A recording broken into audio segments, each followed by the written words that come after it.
এখানে chief minister আর BJP সন্ত্রাস চলছে। চলো চলো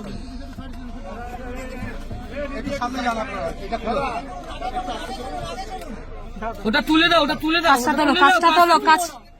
দিদি দিদি কাজটা তুলে দিন, দিদি কাজটা তুলে দিন, দিদি এরকম করে দিদি পায়ে পড়ে, দিদি পায়ে পড়ে, আপনি রাগ করবেন না দিদি। পাথর মেরেছে এত ভয় পাই। কাজটা তুলে দিদি, আমি বেরোবই, আমাকে আটকানো যাবে না, এটা আমার গণতান্ত্রিক অধিকার। চুপ কর, চুপ কর, চুপ কর। ভয় পাচ্ছে তার কারণে ওদের মুখোশ খুলে যাবে। চলো দিদি কাজটা তোলো, কাজটা তোলো, কাজটা তোলো। পুরোপুরি আছি, কাজ উঠবে কেন? দিদি দিদি তাহলে আমরা গাড়ির সামনে যাই, দিদি আমরা তাহলে নামি, আমরা গাড়ির সামনে যাচ্ছি। দিদি খোলা থাকলে আমাদের নাম। দিদি তুমি যদি কাজ করো, এতটা রাস্তায় যেতে হবে। শোনো দোলা ওরা যেভাবে মেরেছে, লেট সামথিং হ্যাপেন। তাহলে দিদি আমরা দোলে আমি চোর ডাকাত নই, চলো। দিদি তাহলে আমাদের নাম। আমরা নেমে যাচ্ছি। প্লিজ তোমরা নামবে না, চল চল, ঠিক আছে ঠিক আছে। নামবে না, চলো চলো, মারুক। একটু ভিডিওটা অন কর, ফোন ভিডিও। চলো ডাউন দিকে পিছন, তুমি পিছনটা তো না, আমি সামনেটা তুলছি, পিছনটা তো পিছনের লোকগুলোর মুখটা তো না, চল চল চল। পিছনটা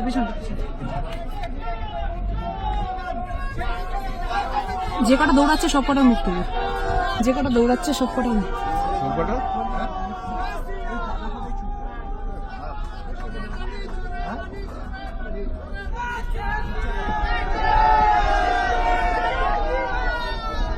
চল তুই চল, ওরা যা ইচ্ছে করো।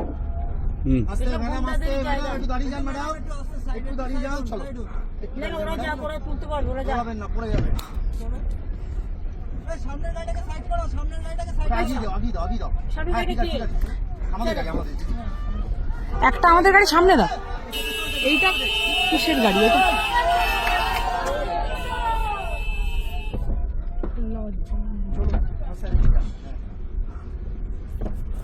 এলাকায় এসে সেট করে গেছে, না তো থাকতে দেবে না। আমার বাড়িতে ঢুকে চল। সামনে গাড়িটা কার? সামনে গাড়িটা কার? সামনে গাড়িটা তোমাদের? আমার, হ্যাঁ সামনে গাড়িটা কি একটু জোরে চালাতে বলো, জোরে চালাতে বলো। এই ওকে টানতে বলো। জোরে বলো।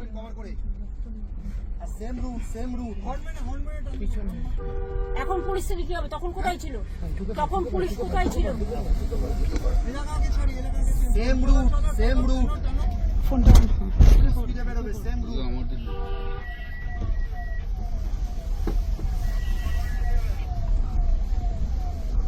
পুলিশ জিতে। হ্যালো, বলো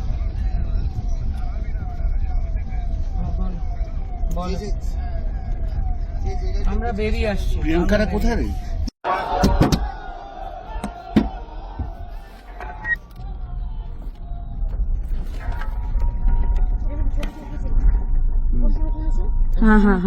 হ্যাঁ।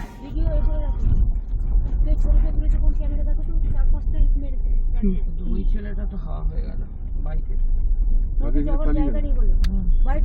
কোনটা বাড়ি? জানি না তো, চল তো, লোকেশন দেখ, লোকেশন দেখ। ছেলেটা তো হাওয়া হয়ে গেল, মানে ওই ভিড়াভেড়িতে। ওকে জিজ্ঞেস কর কোথায় ওই বাড়িটা, কোথায় জিজ্ঞেস করবো। কাজ তোলো দাদা। চো দাঁড়িয়ে থাকিস না, যেতে থাক।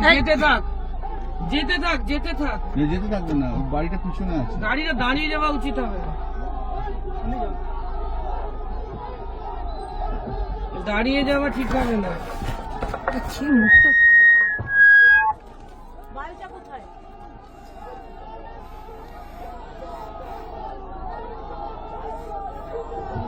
বাড়িটা কোথায়? শুনিয়া আর ডান দিকে চল।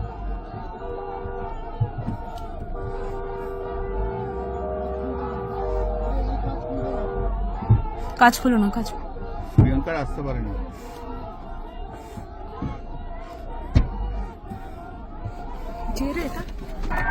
এত সন্ত্রাস মানে জেনে কেউ সরিয়ে দিচ্ছে।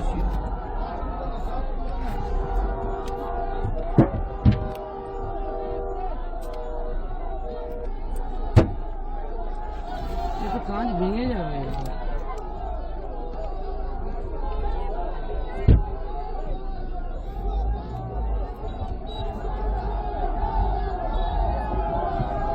বাড়িটা কোন দিকে? এটা কে মারছে রে? জানি না, ওই ছেলেটা তো হারিয়ে ফেলল।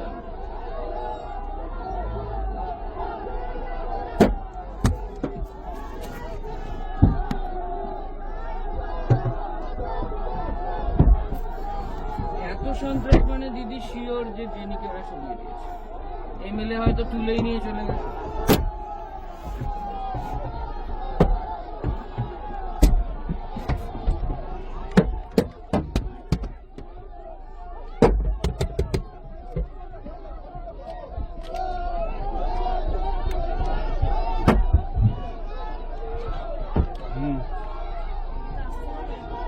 না না, এই করতে করতে হবে, করতে হবে তো। ওই ছেলেটা পালিয়ে গেছে, মানে ও ঠিক আছে, ও বোধহয় মার খেয়ে গেছে। ঠিক আছে, ও একটা রাস্তা দেখাচ্ছিল।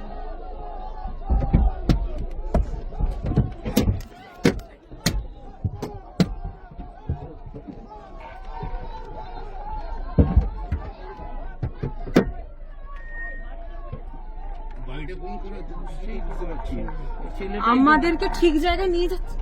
তুই লোকেশনটা দেখতে পাচ্ছিস? ওখানে কে মারলো এটা? ছিল। তুই লোকেশনটা দেখতে পাচ্ছিস? হ্যাঁ, ওইখানে কেসটা কিন্তু ওখানে ছিল। তুই লোকেশনটা দেখ। হ্যাঁ, ভিডিওটা তো না, আরে তুই প্রেসটা দেখ। লোকেশনটা তো তোকেই লোকেশনটা পাঠিয়েছি। হ্যাঁ, হ্যাঁ, হ্যাঁ। ওই যে ওইখানে দাঁড়িয়ে আছে, তারা দেখো ওষুধ দিয়ে বিয়ার করে রেখে দিয়েছে বাড়ির সামনে। বলো।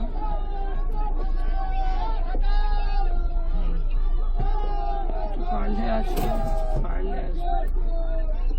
কি বলবো, পারলে আসবে। কাউটা ফেরার সময় পুরো খালি, তো অর্গানাইজ করে নিয়েছিল এবং এরা বড় বড় পাথর দিয়ে মেরেছে। এবং আজকে মমতা বন্দ্যোপাধ্যায়কে ওদের হত্যা করার উদ্দেশ্য ছিল, টার্গেটটাই ছিল মমতা বন্দ্যোপাধ্যায়কে কিভাবে শেষ করে দেওয়া যায়। ভীষণভাবে বড় বড় পাথর পড়েছে এবং যদি কাজটা খোলা থাকতো তাহলে আজকে এই মাথার কোনো পোর্শন দেখতে পেতেন না আপনারা, মানে বাঁচতো না আর কি, বাঁচার কোনো সিন নেই। যেভাবে পাথর বড় বড় পাথর ছুঁড়েছে, যেভাবে বড় বড় পাথর ছুঁড়েছে এবং আদলা ইট ছুঁড়েছে, পাথর ছুঁড়েছে এবং গাড়িতে কন্টিনিউয়াসলি, মানে একটা সময় নেই যেখানে পাথর ছোড়াটা 1 মিনিটের জন্য, 1 সেকেন্ডের জন্য বন্ধ হচ্ছে। এ ওখান দিক থেকে মারছে, ও দিক থেকে মারছে, কেউ সামনের দিক থেকে মারছে, কেউ পিছন দিক থেকে মারছে। কিন্তু বেসিক্যালি টার্গেটটা ছিল মমতা বন্দ্যোপাধ্যায় যেখানে বসেছিলেন যে সিটটাতে, সেই সিটটার উদ্দেশ্যে বড় বড় সমস্ত পাথর ইট সেখানে ছোড়া হয়েছে।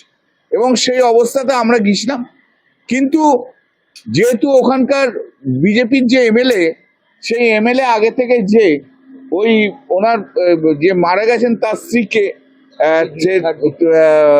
থ্রেট করে এসছে যাতে না দেখা করতে পারে। আজকে মমতা বন্দ্যোপাধ্যায় এবং আমরা আজ গিয়েছিলাম ওই হালি শহরে, যে আমাদের দলীয় কর্মীকে যাকে পুলিশ লকআপে মারা হয়েছে, কাস্টোডিয়াল ডেথ। ওনার নাম হচ্ছে বিরজু কাউর এবং ওনার ওয়াইফ হচ্ছে জেনি শর্মা। উনি আমাদের কাউন্সিলর, কাঁচরাপাড়া মিউনিসিপ্যালিটি।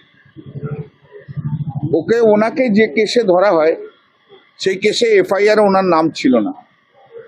পুলিশ ওনাকে অ্যারেস্ট করে এবং যেদিনকে অ্যারেস্ট করে সেদিনকে কাস্টডির মধ্যে ছিল। সেইখান থেকে রাত্রি 2-2:30টার সময় তাকে তুলে নিয়ে যে লেডিস হোস্টেল আছে, সেই লেডিস হোস্টেলে পুলিশেরই, সেইখানে ওখানকার আইসি, আইও, ডিজি এবং সিপির ডিরেকশনে ওকে এমন পেটাতে আরম্ভ করে যে তার মৃত্যু হয়।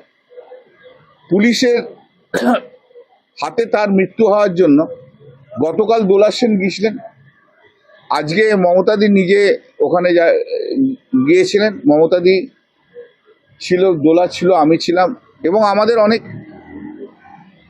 ছাত্র নেতা নেত্রীরা ছিল, লোকাল কর্মীরাও ছিল। তো আমরা যখন যাই তখন ওই কাঁচরাপাড়াতে বিজেপির কর্মীরা যেভাবে বড় বড় পাথর মমতাদির গাড়িতে ছুঁড়েছে, যে গাড়িতে পাথর ইট বিভৎসভাবে, মানে কন্টিনিউয়াসলি যেটাকে করে গেছে, এবং গাড়ির সামনে অবস্ট্রাকশন ক্রিয়েট করেছে। যারা পেশে ওখানে ছিলেন তারা নিশ্চয়ই কিছু কিছু দেখেছেন, হয়তো সবটা দেখতে পারেননি। যেভাবে গুন্ডাগিরি করেছেন এবং যাতে মমতা বন্দ্যোপাধ্যায় না যায়, এবং অশ্রাব্য ভাষায় তারা ব্যবহার করে, বিজেপির যা কালচার সেই কালচার অনুযায়ী ব্যবহার করে। তা সত্ত্বেও আমরা যখন যাচ্ছি, মানে প্রতি পদক্ষেপে বাইরে থেকে হু হু করে লোক নিয়ে এসছে, এবং আমাদের যাওয়ার আগে রাস্তাতে প্রায় 1 ঘন্টা আমাদের আটকে রেখেছিল ট্রাফিকের জন্য। আমি জানি না কি কারণ, কোনো ট্রাফিকের সেই সময়তে